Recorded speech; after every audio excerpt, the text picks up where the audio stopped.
السلام عليكم ورحمة الله وبركاته نحمد الله العلي ونصلي ونسلم على رسوله الكريم أما بعد கணித்திற்கும் பாசத்திற்கும் உரிய பெரியவர்களே, சகோதரர்களே, தாய்மார்களே, முகநூல் நண்பர்களே, அல்லாஹ்வின் ஒரு அளப்பெரும் கிருபையினால் நபியின் வரலாறும் காலத்தின் அவசியம் என்கின்ற ஒரு தலையங்கத்தின் கீழ் ஸல்லல்லாஹு அலைஹி வஸல்லமுடைய வாழ்க்கை வரலாற்றை ஒரு குறுந்தொகுப்பாக ஒரு தொடராக நாம் பார்த்து வருகிறோம்.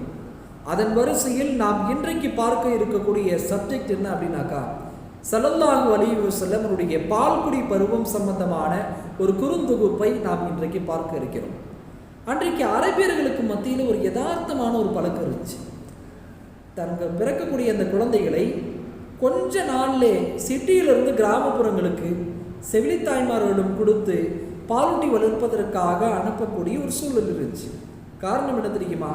தங்களுடைய குழந்தைகள் சிட்டியில் வளருவதை காட்டிலும் கிராமப்புறங்களிலே வளருகின்ற பொழுது இயற்கை காற்றை சுவாசித்து மொழியில் கலப்படம் இல்லாமல் நாகரீகத்தோடு நோய் தொற்று இல்லாமல் வளர வேண்டும் என்கின்ற ஒரு சிந்தனையிலே அனுப்பக்கூடிய ஒரு சூழல் இருந்துச்சு. அந்த வரிசையில் ரசூல் ஸல்லல்லாஹு அலைஹி வஸல்லம் அவங்களும் அனுப்பப்படுறாங்க. அப்போ ரசூலுல்லாஹ் பிறந்து 3 நாட்கள் ஆமினாமா அவர்கள் தாய்ப்பால் ஊட்டி வளர்க்குறாங்க.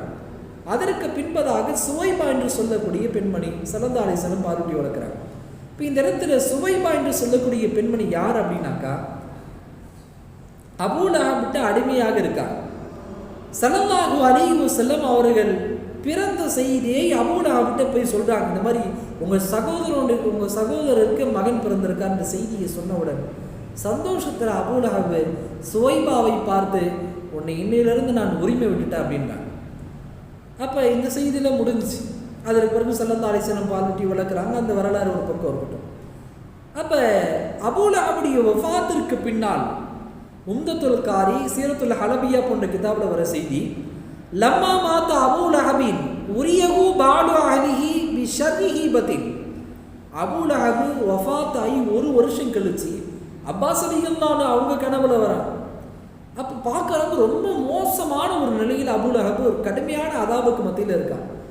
அப்போ அபூ லஹப் சொல்கிறானா, இந்த மாதிரி எனக்கு கடுமையான அதாபு தாங்க முடியல, ரொம்ப கடுமையான வேதனை செய்யப்படுகிறேன். ஆனால் எனக்கு ஒரே ஒரு ராகத்து என்ன தெரியுமா, ஒரே ஒரு நிம்மதி என்ன தெரியுமா, ஒவ்வொரு வாரம் திங்கட்கிழமையும் என்னுடைய அதாபு கொஞ்சம் குறைக்கப்படும், லேசாக்கப்படும் அப்படின்றார்.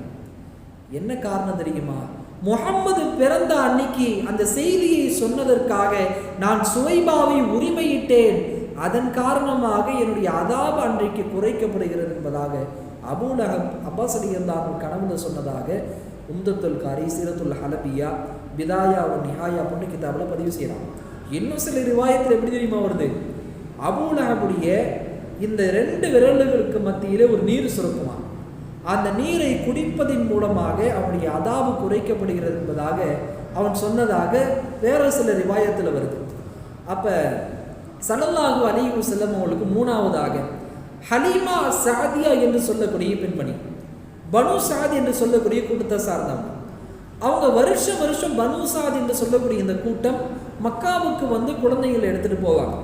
அப்போ அந்த வரிசையில் பனு சாதுடைய கூட்டத்தோடு ஹலீமா சாதியா அவங்களும் கணவரோடு சேர்ந்து குழந்தைகள் எல்லாம் சேர்ந்து வராங்க. அப்போ இந்த இடத்துல ஹலீமா சாதியா அவங்கள பற்றி ஒரு சின்ன விஷயத்தை சொல்லணும்னா, எந்த அளவுக்கு அவங்க வறுமை தெரியுமா? வறுமைனா உச்சகட்டமான ஒரு வறுமை. எந்த அளவுக்கு சொல்கிறாங்கனாக்கா, வீட்டில் ஒரு ஒட்டகம் இருக்கும், அது நடுவில் பால் கூட இருக்காது. பல இரவுகள் நாங்கள் சாப்பிடாம பசியோடு இருப்போம். அது மட்டும் இல்லை, எங்கள் குழந்தைகளும் பசியோடு பல இரவுகள் அழுது கொண்டு கழித்த இரவுகள் எல்லாம் இருக்கிறது. என்ன, என்னுடைய பிள்ளைகளுக்கு வயிறார கொடுப்பதற்கு என்னிடம் பால் கூட இருக்காது என்பதாக ஹலீமா அம்மா சொன்னார்.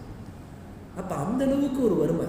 ஏன்னா சாப்பிட்டா தானே அது ரத்தமாக மாறி அது அந்த உணவாக மாறும். ஆனால் அந்த சாப்பாடு இல்லாமல் குழந்தைகள் பசியோடு பட்டினியோடு பல இரவுகள் கழிக்கக்கூடிய அளவுக்கு ஒரு கடுமையான ஒரு வறுமை, ஒரு வறட்சி. அப்போ சரி, நம்ம இந்த மாதிரி ஒரு குழந்தை எடுத்தால் அதில் வரக்கூடிய காசை வைத்து நம்முடைய குடும்பத்தை கொஞ்சம் ரன் பண்ணலான்ற ஒரு நோக்கத்தோடு தான் ஹலீமா அம்மா அவங்க கணவரோடு கிளம்புறாங்க. போகும்போது மெலிந்த ஒட்டகம், எல்லாரும் வேகமாக போயிடறாங்க, இவங்க பின்னாடி வராங்க. கூப்பிட்டு சொல்கிறாங்க, என்னையே கொஞ்சம் சேர்த்து கூப்பிட்டு போங்க, போயிடாதீங்க.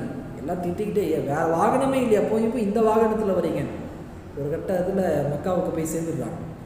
சேர்ந்துட்டு அங்கே இருக்கக்கூடிய எல்லா பெண்மணிகள்கிட்டையும் ஸல்லல்லாஹு அலைஹி வஸல்லம் எடுத்து காட்டப்படுது. ஆனால் ஒருத்தவங்க கூட ரசூலுல்லாஹ் எடுக்கலை. காரணம் என்ன தெரியுமா?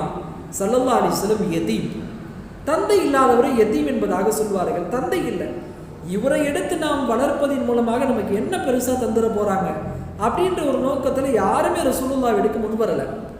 சரி, எல்லாரும் குழந்தை எடுத்துட்டாங்க. ஆனால் ஹலீமா அம்மாவுக்கு குழந்தையே கிடைக்கல. கிளம்புற நேரம் வந்துருச்சு. ஹலீமா அம்மா குழந்தை இல்லாமல் இருக்காங்க. எல்லாரும் கிளம்புற நேரம். இவங்க கணவர்கிட்ட சொல்கிறாங்க, இந்த குழந்தை இல்லாமல் நான் திரும்ப வரதை நான் வெறுக்கிறேன்.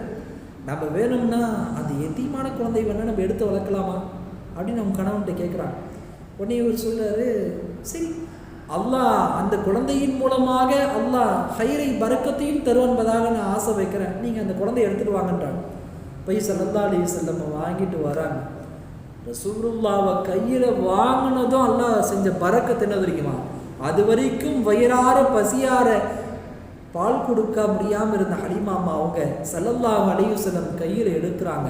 ஸல்லல்லாஹு அலைஹி வஸல்லம் அவங்களுக்கும் வயிறு நிரம்ப அவங்களும் பால் குடிக்கிறாங்க. அதற்கு பின்பதாக அவருடைய சகோதரர்கள் எல்லாம் குடிக்கிறாங்க. அவங்க வந்த அந்த சொங்கியாக இருந்த அந்த ஒட்டகம் அதோடைய மடுவில் பால் சுரக்கிறது. 2 பேரும் வயிறார குடிக்கிறாங்க. கிளம்பும் பொழுது வரும்போது கஷ்டப்பட்டு அடித்து ஓட்டிகிட்டு வந்தாங்க.